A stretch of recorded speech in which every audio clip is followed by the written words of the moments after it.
There is an animal that removes its old skin all by itself. Do you know how?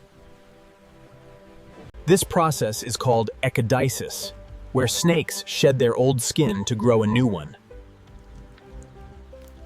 As snakes, like this green tree python, grow, their skin becomes tight and dull, so they shed it to allow proper growth. Before shedding begins, the snake's eyes turn cloudy and bluish.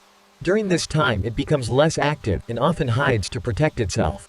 The snake rubs its body on rough surfaces, and the old skin slowly starts peeling off like a glove.